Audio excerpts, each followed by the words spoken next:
A news update sponsored by ProSkill Hub. Get your dream job. Address: Ground floor, John Tower, college चौराहा, रीवा। नमस्कार, बहुत स्वागत है आपका विंध्या टाइम्स में। मैं हूं आपके साथ स्वाति। रीवा जिले के गुड़ विधानसभा के धान खरीदी केंद्र में खुले आसमान के नीचे धान खरीदी की जा रही थी और बारिश में धान भीग गई। आपको बता दें कि धान को पानी से बचाव की व्यवस्था न करने का असर जिले के धान खरीदी केंद्र पर अब दिखाई दे रहा है। रीवा जिले में पिछले 3 दिनों से रुक रुक कर हो रही बारिश से जिले में लगभग 2 लाख क्विंटल से ज्यादा धान बारिश के पानी में भीग गई है। लेकिन जिन खरीदी केंद्र में खुले आसमान के नीचे या मैदान में धान की खरीदी की जा रही थी, वहां की आधी से ज्यादा धान बारिश के पानी में भीग गई है। जिला उपार्जन समिति ने समिति प्रबंधकों और खरीदी केंद्र प्रभारियों को धान को बारिश से बचाने की व्यवस्था करने के न सिर्फ निर्देश दिए थे, बल्कि पत्र भी जारी कर दिया था। लेकिन इसके बावजूद समिति प्रबंधकों ने इसमें लापरवाही दिखाई है और धान को बारिश से बचाने की व्यवस्था नहीं की है। गुड़ विधानसभा के बंजारी धान खरीदी केंद्र का मामला दिखा रहे हैं, जहां खुले में धान पड़ी है और समिति प्रबंधक गोलमोल जवाब देते हुए भी नजर आ रहे हैं। पवन कुमार पटेल। कौन सी खरीदी केंद्र है ये बंजारी स्वयं सहायता हनुमान स्वयं सहायता समिति बंजारी। जिस तरह से देखा गया है खुले में अनाज रखा गया, आपसे धान खरीदी, आप किसान हैं, बिल्कुल। किस तरह से आपको आप सुविधा दिख रही है? हाँ, ये पहली बात तो अगर हम बोले तो ये सरकार की समस्या है, क्योंकि सरकार अगर जब ये अलॉट करती है तो ये उसको देखना चाहिए कि जहाँ हम अलॉट कर रहे हैं तो वहाँ व्यवस्था है ढकने की है कि नहीं है, कि ऐसे अलॉट कर देती है। तो पहली बात तो सरकार की समस्या। दूसरी बात, अभी जो स्ट्राइक हुआ तो उसमें अभी परिवहन की समस्या आई, इसलिए अभी डिले हुआ 4-5 दिन, नहीं तो अनाज यहाँ उठ जाता था, उस वजह से भी है। और तीसरी बात, अगर बारिश की समस्या देखा जाए तो बारिश की समस्या के लिए हमने जितना इंतजाम किया है, हमारे पास अभी पन्नी आई है 2 बंडल अभी हमने मंगवाया है, और पहले भी थे हमारे पास, तो पूरा ढकने के लिए हमारे पास लगा। लेकिन अब अगर प्राकृतिक आपदाओं की अगर बारिश की अगर बात करिए तो फिर उसमें सबसे बड़ी समस्या सरकार की है। सरकार को अलॉट नहीं करना चाहिए ऐसी खरीदी केंद्र। जिस तरह से पन्नी आपने खरीदी, क्या किसानों ने खरीदी है कि सोसाइटी ने खरीदी है? ये सोसाइटी ने खरीदा, किसानों ने नहीं खरीदा है। किसान अपनी पन्नी लेके आते हैं अपनी गाड़ी अपनी ढकने के लिए, लेकिन जब यहाँ बिकने के बाद जब उनका उधर हो जाता है पूरा, तो करने के बाद पूरी समिति की जिम्मेदारी है। तो समिति पूरी अपनी जिम्मेदारी से पन्नी लेके आया है, किसान अपना अलग से लिए हैं। आपकी जानकारी में है कि सरकार इतनी बड़ी लापरवाही कर रही है, उसके बाद भी आप यहाँ? अब जानकारी में तो ग्राउंड में दिख ही रहा ना, इसमें अब जानकारी क्या बात है? उसके बाद भी आप अपने अनाज यहाँ लेके? अरे तो हम तो लेके आएंगे ना, सरकार अलॉट की है, सरकार अगर ना करती तो हम ना लेके आते। गलती तो सरकार की है ना। अगर सरकार करेगी वो तो रोड में करेगी, तो हम हाईवे में कराएंगे, हमें क्या है, हम तो आ रहे हैं, सरकार ना करे बात खत्म, हम नहीं लेके आएंगे। सरकार हमें बोल दे कि आप रीवा लेके जाओ, गल्ला मंडी ले, हम वहाँ लेके जाएंगे।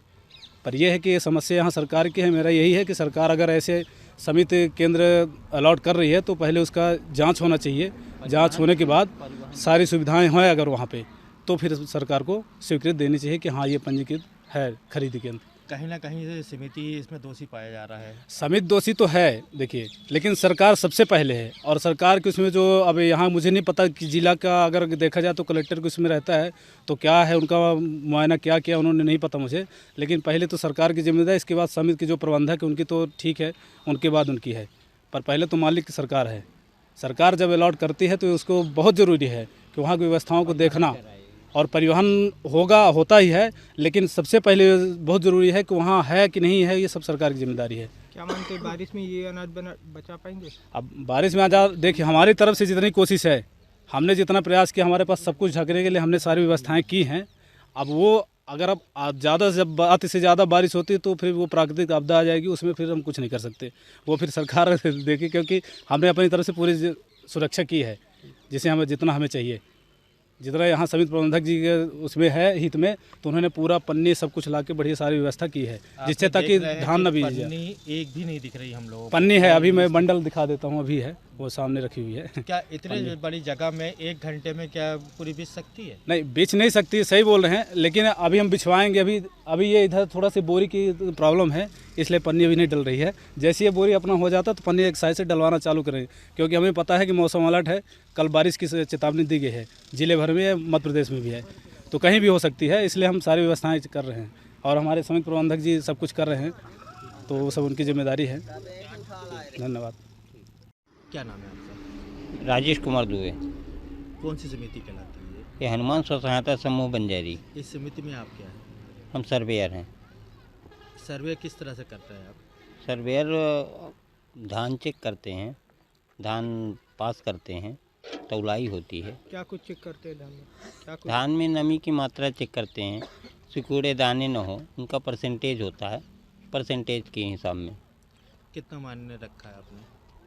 नमी का जो है तो अधिकतम 14% है, वैसे हम लोग 10% रखते हैं। जिस तरह से मौसम देखे को मिल रहा है और इस तरह से आपके यहाँ पे 20,000 बोरी रखी हुई है, तो किस तरह की व्यवस्था रखी है आपने? हम पूरी व्यवस्था किए हैं, पन्नी की व्यवस्था है हमारे पास, त्रिपाल है, त्रिपाल बिछवा देंगे। लेकिन मेन समस्या अभी जो परिवहन की आई, क्या ट्रक ड्राइवरों की हड़ताल रही, जिससे क्या है कि अभी परिवहन नहीं हो पाया। और हम लोग बार बार अपने जिला प्रबंधन से बात कर रहे हैं, जिससे कि वो परिवहन के लिए गाड़ी भेजें और ये माल उठवाएं।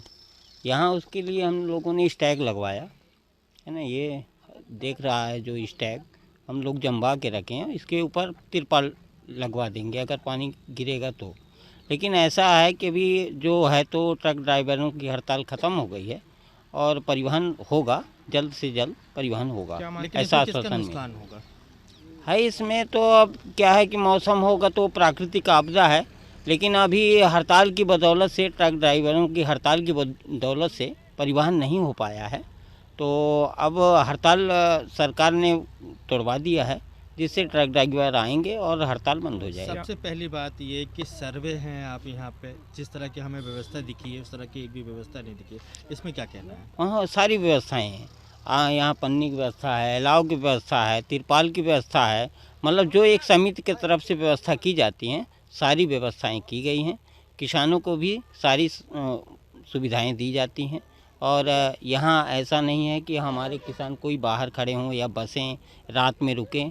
हम लोग किसानों को एक भी रोकते नहीं हैं, तुरंत किसान आए उसकी तौलाई करवाते हैं, तौलाई करवा के उसको रवाना अनाज करवाते रखना क्या मानते हैं समिति प्रबंधक की कहीं ना कहीं लापरवाही? अब क्या है, खरीदी का काम है तो अब खुले में तो अभी ऐसी जगह है और गोदाम स्त्री भी होता है, लेकिन मेन तो परिवहन ही होता है। अभी तक जैसे अगर हमारा परिवहन हो गया होता तो हमारे पास यहाँ 200 से 400 कुंटल गल्ला दिखता। परिवहन ना होने के कारण हम लोगों को काफ़ी समस्या हो रही है। किसकी गलती मानते हैं आप? परिवहन नहीं हो पा रही है? परिवहनकर्ता की गलती है। परिवहनकर्ता ने टेंडर ले लिया, ठेका ले लिया, गाड़ी नहीं भेज रहा।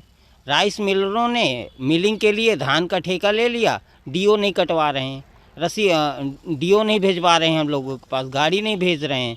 अगर मिलर्स जिनको टेंडर मिला है वो अपना डाला भेज दें, गाड़ी भेज दें, लोड करवा लें, डीओ कटवा लें, तो हम माल उनको दे देंगे, मिलर्स को देंगे। परिवहनकर्ता अगर गाड़ी भेजेंगे, परिवहनकर्ता को दे देंगे, गोदाम में हमारा जो भंडारण होगा, सुरक्षित भंडारण होगा। A news update sponsored by ProSkill Hub. Get your dream job.